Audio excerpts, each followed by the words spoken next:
Hello dear students, कैसे हो आप सब? Hope you all are doing fine. My name is Bhavik Rana and welcome to today's video. Students, आज के वीडियो में हम 12th standard chemistry chapter number 1 solution में एग्जाम्पल 1.6 और इंटेक्स 1.9 न्यूमेरिकल जो है वो देखने वाले हैं. ये जो न्यूमेरिकल है वो relative lowering of vapour pressure जो टॉपिक है उससे रिलेटेड है. ठीक है, तो आई होप आपको वो थियरी, वो फॉर्मूला पता हो, तो ये न्यूमेरिकल करना बहुत ही इजी हो जाएगा. तो जो पहला क्वेश्चन है एग्जाम्पल 1.6 वो आपके स्क्रीन पे है.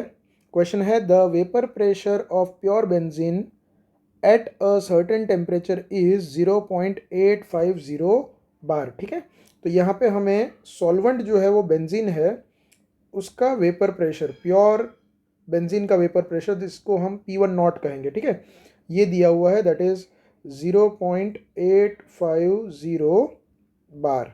ठीक है, a non volatile non electrolyte solid weighing 0.5 ग्राम. अब स्टूडेंट याद रखो, नॉन वोलेटाइल और नॉन इलेक्ट्रोलाइट. ठीक है, जब भी ये वर्ड होगा ना, non volatile and non electrolyte, वो केस में आई की वैल्यू हम 1 लेंगे. अब ये आई क्या है, ये चैप्टर के लास्ट में आएगा. ठीक है, आई को वेंट ऑफ फैक्टर कहते हैं, क्योंकि जब आप बोर्ड एग्जाम देने जाओगे ना तब ये बहुत मैटर करेगा. ठीक है, तो ये याद रखो, जब भी नॉन वोलेटाइल और नॉन इलेक्ट्रोलाइट सॉलिड होगा, यही फॉर्मूला रीफ्रेम किए जाएंगे लास्ट में.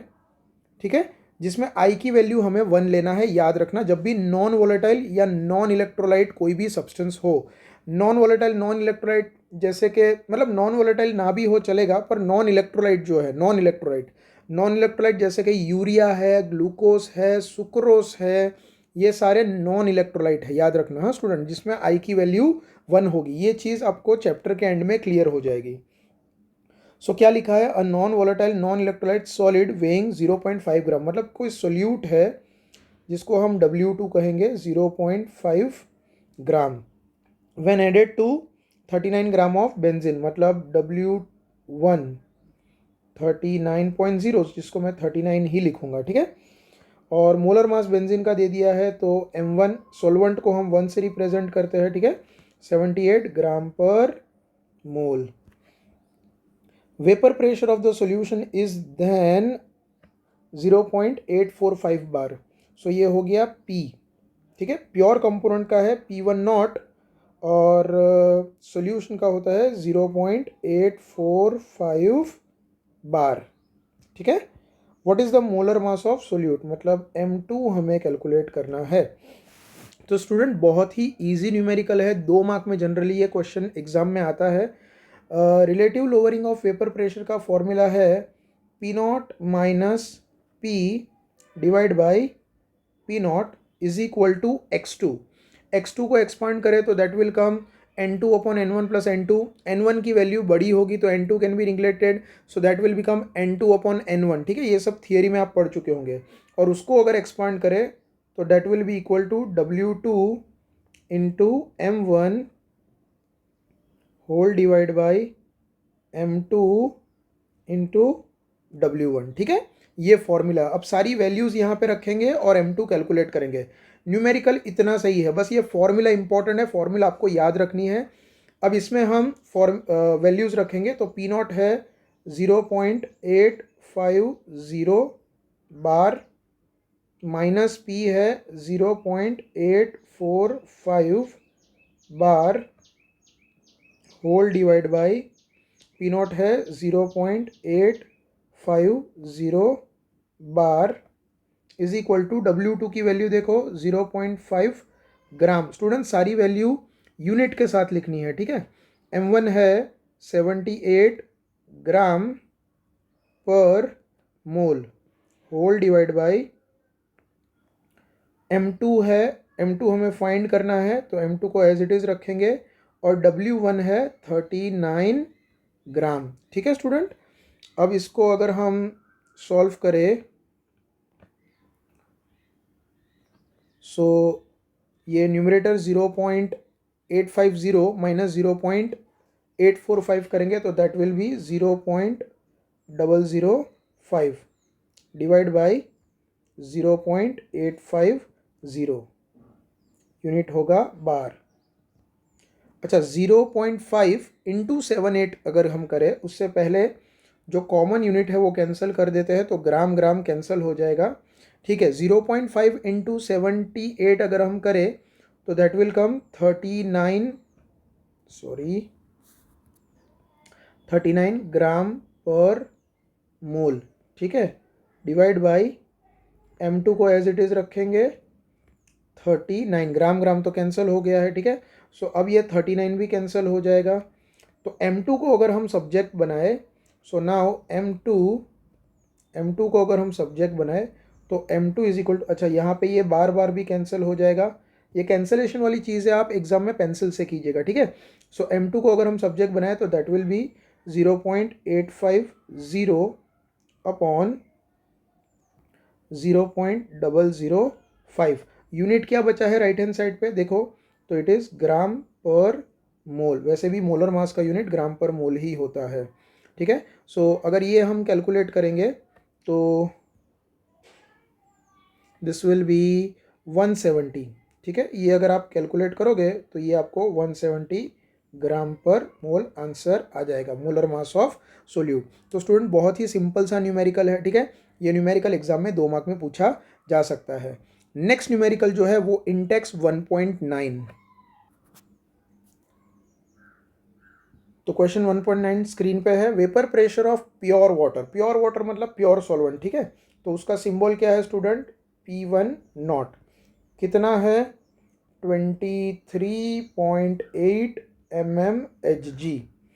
50 ग्राम ऑफ यूरिया मतलब सोल्यूट ऐड किया है 50 ग्राम।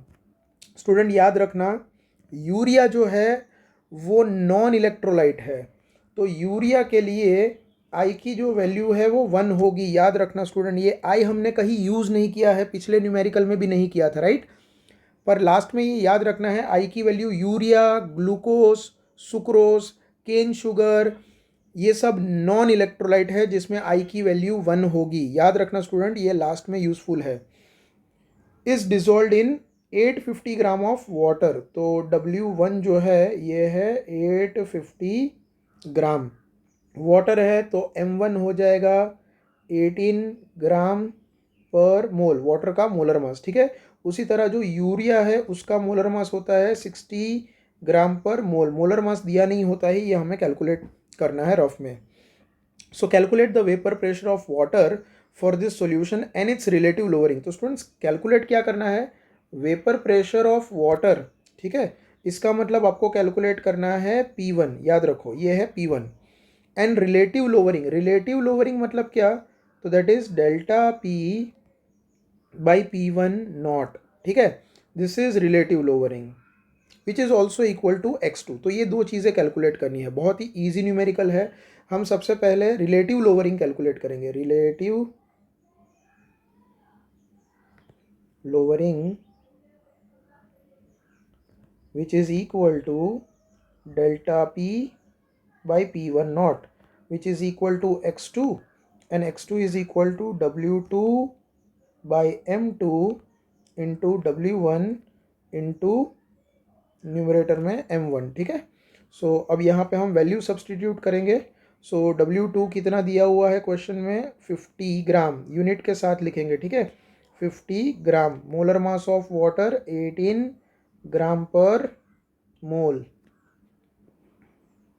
Whole divide by molar mass of urea 60 gram per mole into weight of solvent 850 gram. तो आप देखो सारे यूनिट कैंसिल हो जाएंगे, तो जो रिलेटिव लोअरिंग है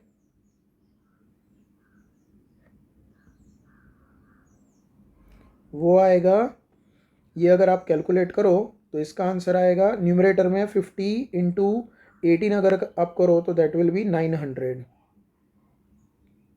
60 इंटू 850 करो तो वो आएगा 51,000। ठीक है, ये मैंने रफ में कैलकुलेशन करके रखा हुआ है, आप कैलकुलेशन कर सकते हो। So this will be 900 divide by 5100 will be 0.0176। इसका कोई यूनिट नहीं होगा क्योंकि relative lowering is equal to mole fraction of solute, और मोल फ्रैक्शन का कोई यूनिट नहीं होता है। तो आंसर इज 0.0176। ये हमने रिलेटिव लोअरिंग कैलकुलेट किया है, ठीक है, रिलेटिव लोअरिंग कैलकुलेट किया है, ठीक है। नाउ हमें वेपर प्रेशर ऑफ सॉल्वेंट भी कैलकुलेट करना है, दैट इज P1, ठीक है। तो relative lowering is delta P by P naught is equal to P naught minus P by P naught is equal to, इसका आंसर ऑलरेडी हमारे पास है 0.0176। अब स्टूडेंट P नॉट की वैल्यू हमें न्यूमेरिकल में दे रखी है, P नॉट की वैल्यू हाँ 23.8 mm दे रखा है, ठीक है।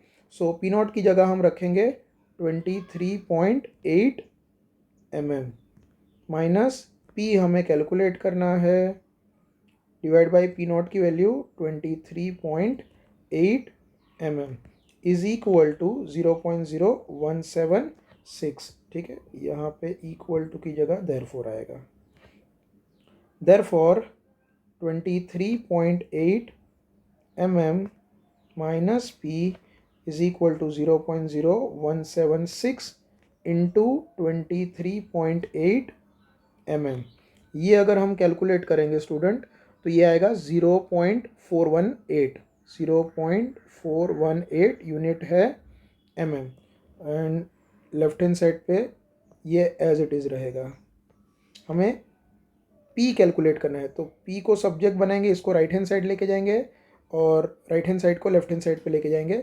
सो we will get P is equal to 23.8 mm minus 0.418 mm which is equal to, ये अगर आप कैलकुलेट करोगे तो वो आएगा 23.382 mm, ठीक है।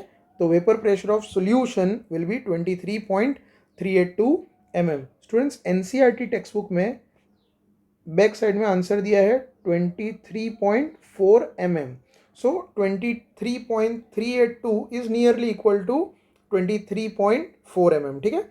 So this is the answer. I hope आपको ये आज का वीडियो समझ में आया होगा स्टूडेंट। अब स्टूडेंट यही टॉपिक के ऊपर, यही फॉर्मूला में एक्सरसाइज में कुछ क्वेश्चन है, ये आपका होमवर्क रहेगा। एक्सरसाइज में